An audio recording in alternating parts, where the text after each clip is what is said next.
Oi pessoal, meu nome é Bruno Carvalho e eu fui programador no desenvolvimento do jogo Um Barco Voa, que está disponível na Google Play Store.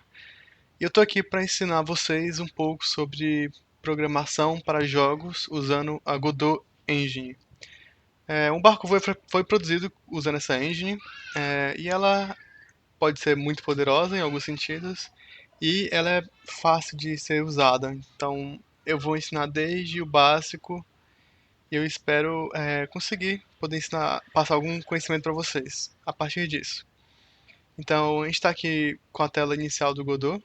Essa é isso, você vai ter essa tela quando você abrir a engine. Então, eu vou criar aqui uma cena 2D.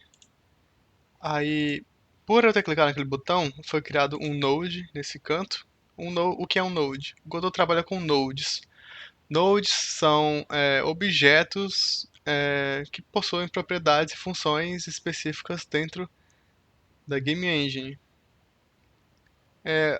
O Node 2D ele representa um espaço bidimensional em que podem acontecer coisas. Ele tem uma posição, tem uma escala, uma rotação e eu vou construir as coisas dentro desse node. A gente vai estar construindo aqui nesse tutorial um jogo parecido com um barco voa. Não tão igual, mas vai ser bem parecido, eu posso afirmar. Então eu vou explicar o básico da programação, desde o que é uma variável, o que é uma lista, os laços de repetição, tudo que você precisa para fazer um jogo simples em 2D. Então primeiro eu vou criar aqui um Kinematic Body 2D. Esse node ele adiciona um corpo físico ao que a gente tem aqui na engine, né? O que seria esse corpo físico? É um objeto que eu posso. É um objeto que vai ser o meu jogador. Ele vai poder colidir, vai poder se movimentar e vai conseguir fazer coisas que são interagíveis dentro da Game Engine. Beleza? Então a gente tem aqui o nosso objeto, Kinematic Body. Só que ele não tem nada dentro ainda, ele só tem um monte de propriedades que você pode ver aqui no inspetor. Então, essa janelinha aqui, um inspetor, ele possui várias informações do nosso Kinematic Body. E você pode estar olhando aí, inclusive as mesmas propriedades que ele tem lá no Node 2D, né? Tem posição, tem escala, e é isso. Então, é, eu vou estar adicionando uma imagem ao nosso Kinematic Body. Então, em jogos, uma imagem de objeto de jogo pode ser chamada de sprite. E então eu vou adicionar dentro do meu Kinematic Body, que é o nosso jogador, um node chamado sprite.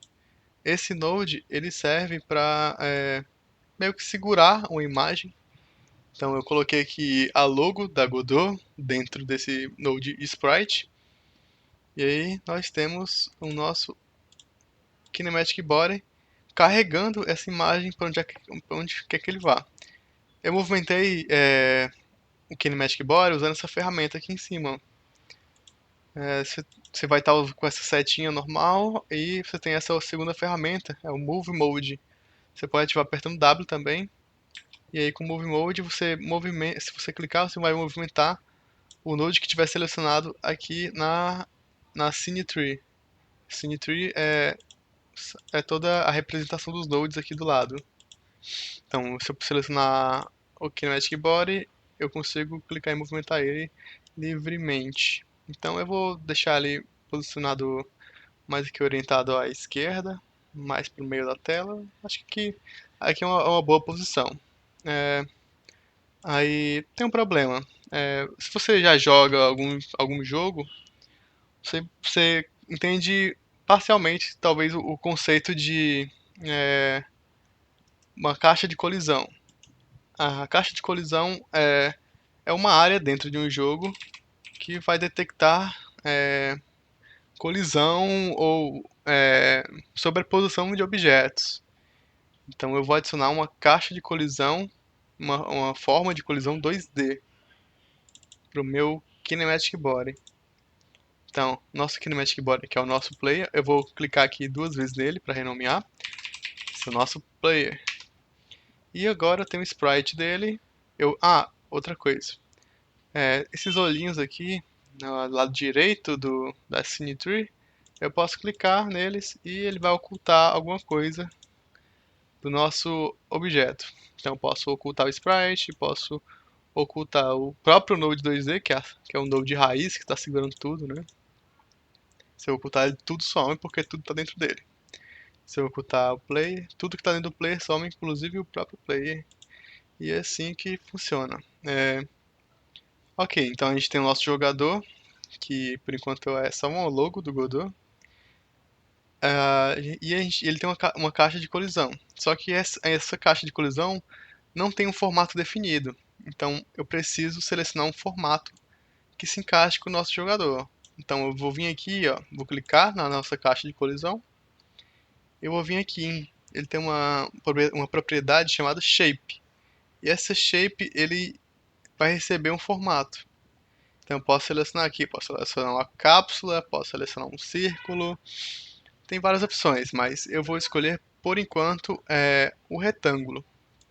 E o retângulo se encaixa bem com o nosso jogador aqui, né? Então clicando mais aqui, ó, clicando no retângulo, eu posso definir o tamanho da caixa de colisão. Então eu posso vir aqui e colocar, sei lá, o valor 32. Que aí ele vai ter 32 pixels do centro para a extremidade no eixo X, né? Você tem aqui o eixo X e o eixo Y dessa caixa. Então ele tem 32 do centro para fora no eixo X, isso somado dá 64, que é o tamanho dessa logo. E vou colocar 32 do Y também. E aí a gente vai ter nossa caixa de colisão encaixada perfeitamente na logo. Você pode também modificar o tamanho da caixa de colisão clicando e arrastando nessas alças aqui. Mas eu prefiro modificar aqui pelo número porque eu sou mais acostumado e acho que fica mais preciso também, não é? Enfim, agora eu preciso entrar um pouco mais na parte que assusta as pessoas que pensam em desenvolver jogos, né? Que é a parte de programação. Só mais uma coisa. Eu fiz todas essas mudanças aqui, só que eu não salvei nada disso. Então eu preciso apertar Ctrl S e aí ele vai abrir essa tela para salvar. Então eu venho aqui, modifico o nome dessa cena para, sei lá, mundo, que vai ser o mundo onde vai se passar o nosso jogo, né? E dentro desse mundo você tem o jogador. Então aqui eu tenho minha cena salva, que é a cena mundo. E eu também posso salvar o meu player separadamente. Então eu posso fazer aqui, ó. Eu posso clicar com o botão direito do mouse no player e clicar em Save Branch as Scene, que eu vou salvar o jogador como uma cena. Então eu venho aqui, o nome player já está aqui porque eu já modifiquei, né? Então se eu clicar em salvar, eu vou ter a cena player. Então eu posso apagar meu player daqui tranquilamente porque eu tenho ele salvo aqui. Então eu posso vir aqui e colocar meu player onde eu quiser. Simples assim.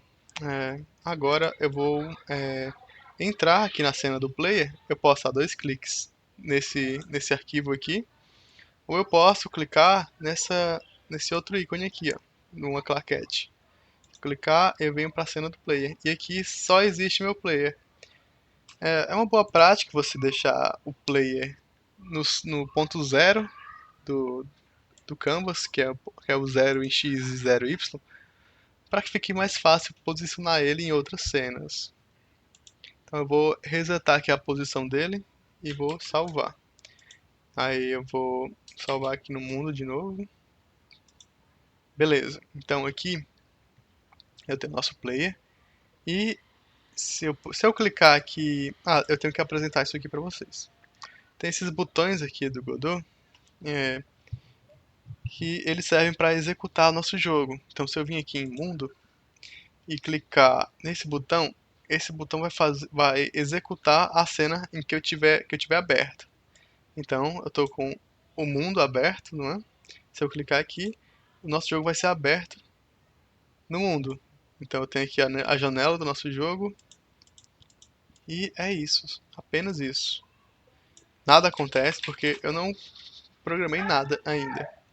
Então, vou fechar aqui, vou abrir aqui o firewall, vou permitir o acesso, porque eu baixei essa nova versão do Godot para fazer essa aula. Então, voltando aqui para a cena do player, eu vou adicionar um script para ele. O que é um script?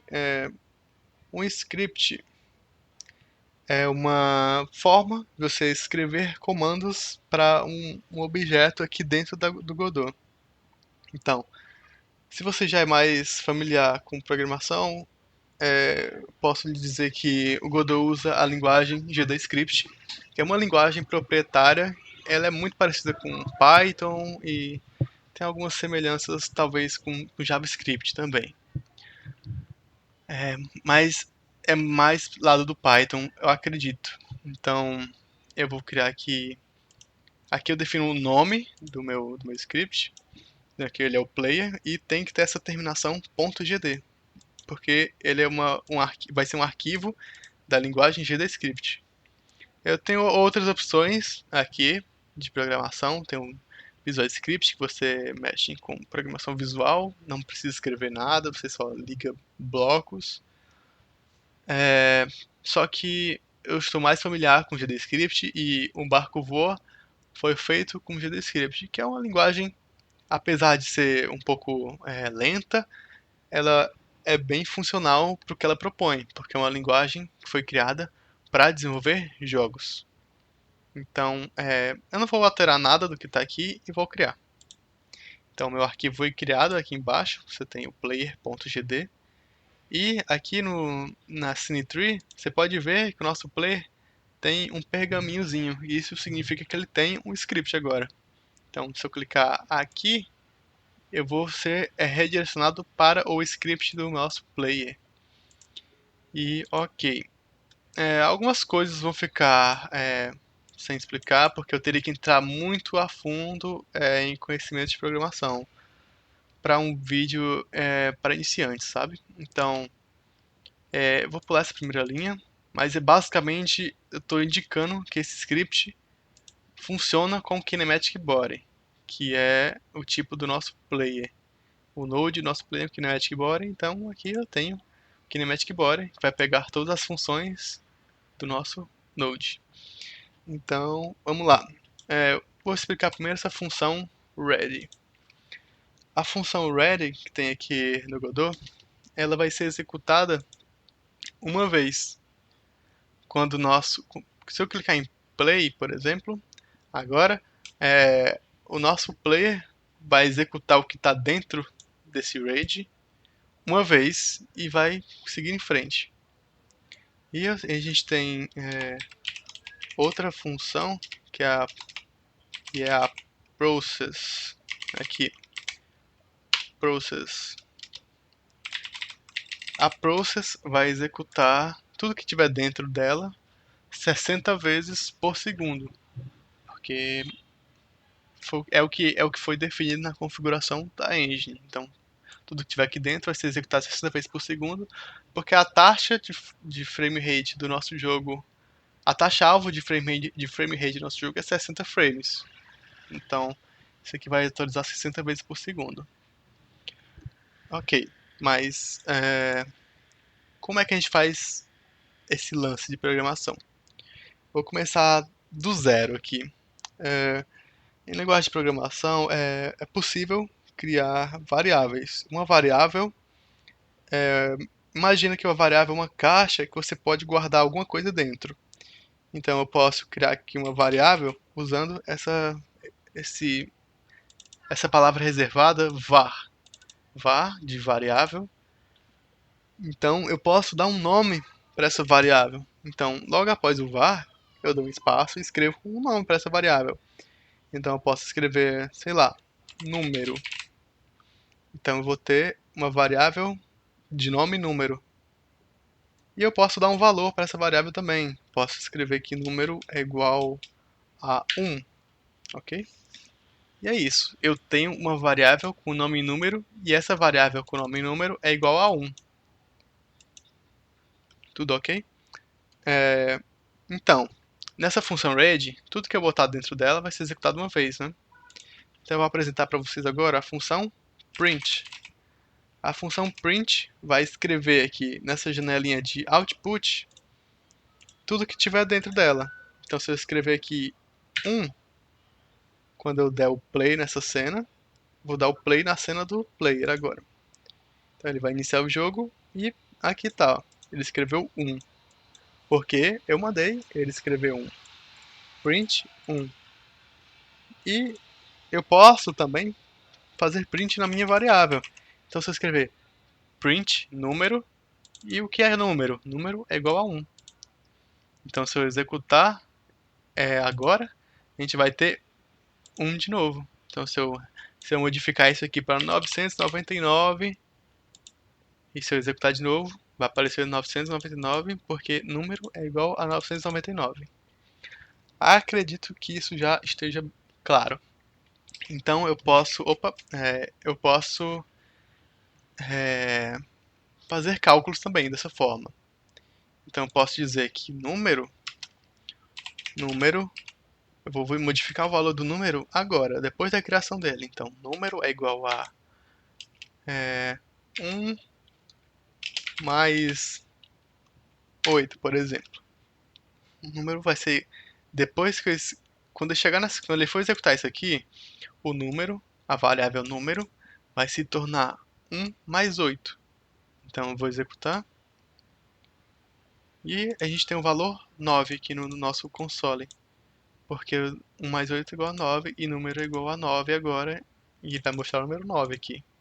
Não mais 999, porque nosso número se tornou isso aqui. Esse valor foi atribuído dentro da nossa caixinha que armazena objetos chamada número. Então, esse cálculo pode ser feito aqui também. Ou eu poderia fazer o seguinte, ó. Eu quero mostrar no meu console quanto seria o número mais 1. Só que eu não quero alterar o valor de número. Então eu posso fazer o seguinte. Eu vou escrever... isso aqui que eu acabei de fazer. Se eu colocar meu mouse aqui no final da linha e apertar Ctrl D, ele duplica a linha que eu estava. Então agora eu tenho 2, print número mais 1. Aí eu vou apagar esse mais 1 aqui, só para mostrar uma coisa para vocês. Quando eu der play, ele vai mostrar aqui no nosso console número mais 1.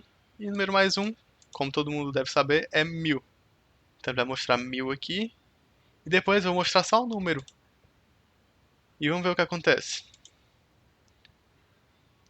Beleza. Ele mostrou aqui que o nosso número, nesse momento aqui, na linha 6, é igual a 1000. E aqui na linha 7, ele é igual a 999. Porque isso aqui não vai adicionar mais 1 ao número.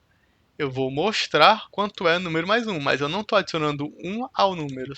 Entende? Aí aqui eu mostro o número, e o número é igual a 999, porque o 1 ainda não foi adicionado. O que está dentro do print eu só estou mostrando na tela. Seguindo agora, eu vou demonstrar as outras operações matemáticas que você pode fazer com programação. Eu vou modificar aqui o valor de número para 5 e vamos executar aqui alguns cálculos. Então, já mostrei a adição, não é? Que é bem simples. Você só adiciona um valor a outro. Agora eu vou mostrar como se faz a subtração. Eu posso dizer que número é igual a 5 menos 2. E isso vai dar o nosso resultado, que é 3. Beleza. Eu posso fazer que o número é igual a 6 dividido. Para dividir em linguagem de programação, a gente usa essa barra aqui. E eu posso inferir que 6 dividido por 2 é igual a 3. E para multiplicar, aqui a gente vai usar o asterisco. Então, número é igual a 6 vezes 2, e 6 vezes 2 é igual a 12. Dessa forma, a gente consegue executar diversos tipos de cálculos, tudo que você puder imaginar na matemática aqui dentro da linguagem de programação. E o jogo, ele é um conjunto de cálculos, né? Cálculo misturado com lógica. Então a gente vai precisar muito desses conceitos para poder fazer um jogo muito bom, entende? Outro recurso possível em linguagem de programação é que eu poderia fazer o seguinte: eu tenho essa variável número e eu posso escrever da seguinte forma. Eu posso dizer que número é igual a número mais número, e a gente tem que o resultado é 10. Por que é 10? Porque número é igual a 5, então 5 mais 5 é igual a 10. E isso vai ser uma coisa muito frequente em programação, você fazer essa autorreferência, sabe? Posso fazer diversas coisas com isso, atribuir valores. Eu vou mostrar um pouco agora sobre variáveis booleanas. Em linguagem de programação, você tem atributos não, valores que são representados pelas palavras verdadeiro e falso. Então eu posso dizer que número é igual a verdadeiro, que se escreve true. E o true, ele é uma variável do tipo booleana, que ele vem da lógica booleana. Então eu posso fazer print do true também, ok? Ele vai mostrar aqui, true. E também existe outro tipo dessa variável, que é o false. Então, eu posso também printar o false, assim como o true, beleza. Mas a real intenção por trás dessas variáveis é o poder comparar, entende?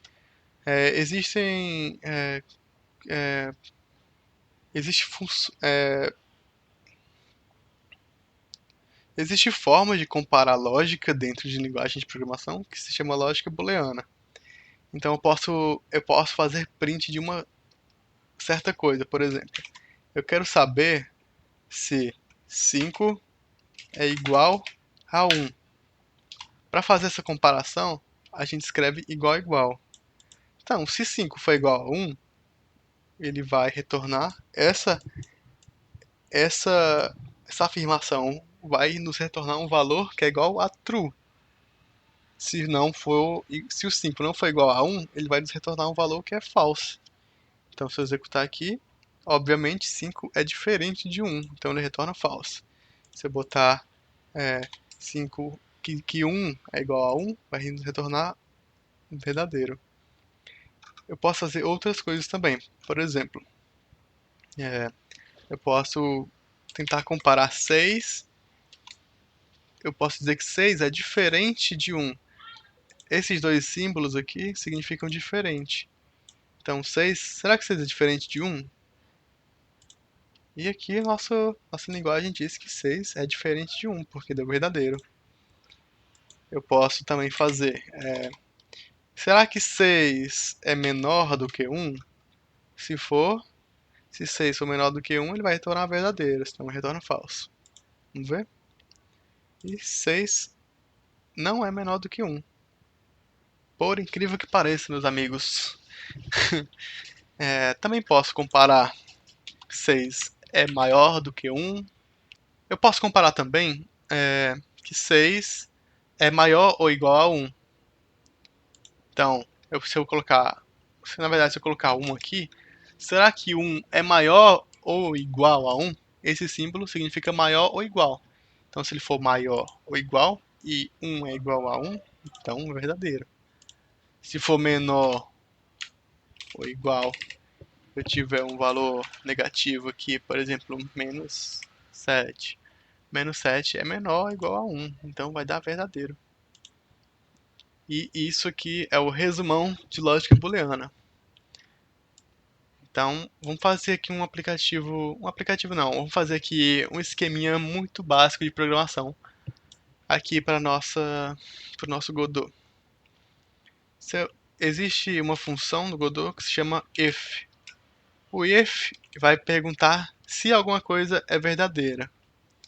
Então, se 1 for igual a 0, que a gente sabe que não é, aí isso aqui é uma comparação. Se 1 for igual a 0, vai ser executado o que está embaixo do if. Então, por exemplo, eu posso fazer print errou. Se 1 for igual a 0, vamos printar errou. Mas se não for igual a 0, isso é outra palavrinha, que é o else. É o se e o se não. Se não for igual a 0, eu posso fazer print acertou. Beleza, agora eu escrevi muitas coisas que eu tenho que explicar para vocês. Vamos lá. Vou só repassar novamente pelo if e o else. O if é uma função que vai perguntar se um argumento é verdadeiro ou falso. Beleza, então tem esses dois pontos. No JavaScript e no Python, esses dois pontos significa que tem algo dentro do if, por exemplo. Como aqui dentro do ready, olha, tem dois pontos aqui. Quando tem esses dois pontos, eu preciso colocar tudo isso identado para dentro do ready. O que é a indentação? A indentação é esse espaço que tem aqui entre o if e o número 7. Eu poderia identar dessa forma, só que estaria errado. Nosso código quebra. Porque ele não entende mais que esse if está dentro do ready. Então dá problema. Então, para o if estar dentro do ready, ele tem que estar a uma casa.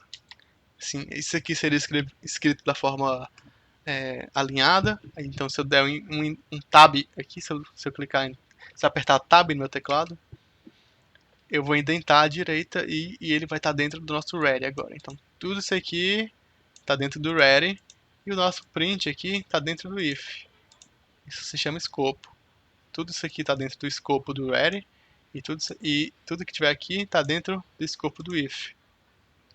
Para simbolizar que vai ter escopo dentro, eu boto esses dois pontos. Então, print está dentro do if.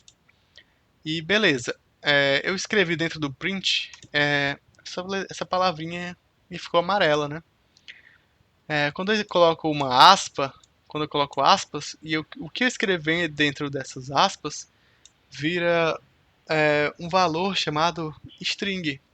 Uma string é um conjunto de caracteres que vai representar uma palavra, né? Então, eu escrevi aqui aspas, errou, aspas, e isso se tornou uma string. Então, ela tem várias letras que podem ser armazenadas. Então, se 1 for igual a 0, eu vou mostrar aqui no nosso console a string errou. Se não, eu vou mostrar a string acertou. Beleza? Se não. Se isso acontecer, faça isso. Se isso não acontecer, faça isso. Se não. E beleza, só para finalizar agora as explicações, a gente tem essa palavra reservada pass. O pass, ele basicamente nessa linguagem de programação serve para afirmar que eu posso seguir em frente. Por exemplo, aqui dentro do process, essa função process, a gente tem o pass. Se eu não tivesse esse pass, ia dar problema, porque a linguagem identifica que teria que ter alguma coisa dentro do nosso process, então ele dá problema. Se eu vou colocar um pass, ele sabe que pode passar em frente e que não tem problema. Eu estou sinalizando para a linguagem de programação que isso aqui tá ok, não tem nada dentro, porque eu tenho um pass. Aqui dentro do ready eu não preciso do pass, porque eu tenho conteúdo dentro do escopo do ready. Então beleza, agora vamos finalmente executar isso aqui e vamos descobrir se 1 é igual a 0. Vamos lá. Então vou aqui, executei e o resultado foi acertou. Então, 1 é diferente de 0. Então, isso aqui não aconteceu. Então, se isso não acontecer, vai acontecer isso. Então, ele mostrou aqui o nosso acertou.